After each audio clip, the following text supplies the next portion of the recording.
Kinikilala ang Department of Education bilang most trusted and top-performing government agency para sa third quarter ng 2023 tugon ng masa nationwide survey. Taos-puso po akong nagpapasalamat sa mamamayang Pilipino para sa patuloy na tiwala at suportang ibinibigay.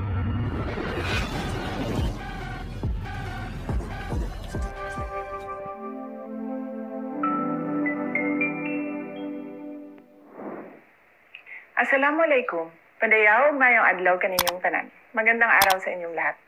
Isang karangalan po para sa kagawaran ng edukasyon ang naging resulta ng Okta Research na kinikilala ang Department of Education bilang most trusted and top-performing government agency para sa third quarter ng 2023 tugon ng masa nationwide survey. Taos-puso po akong nagpapasalamat sa mamamayang Pilipino para sa patuloy na tiwala at suportang ibinibigay ninyo sa DepEd. Dapat po nating tandaan na hindi ito makakamit ng nag-iisang namumuno o nag-iilang tao lamang sa kagawaran. Ito ay bunga ng kapit-bisig na pagtutulungan at pinagsama-samang kakayahan tungo sa iisang mithiin ng mga tao may pagmamahal sa bansa.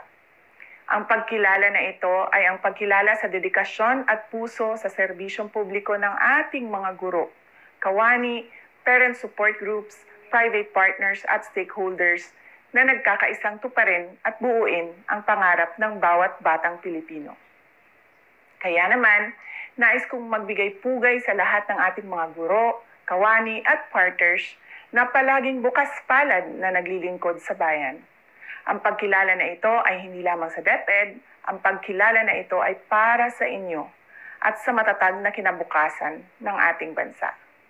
Sa gitna ng anumang hamon na hinaharap natin, pati na rin sa mga darating pa, patuloy tayong lalaban para sa edukasyon at seguridad ng bawat isa, ng bawat bata.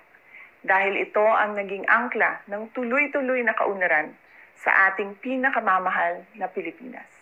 Mga kababayan, patuloy po tayo maging matatag sa pagtaguyod ng isang bansang makabata at mga batang makabansa.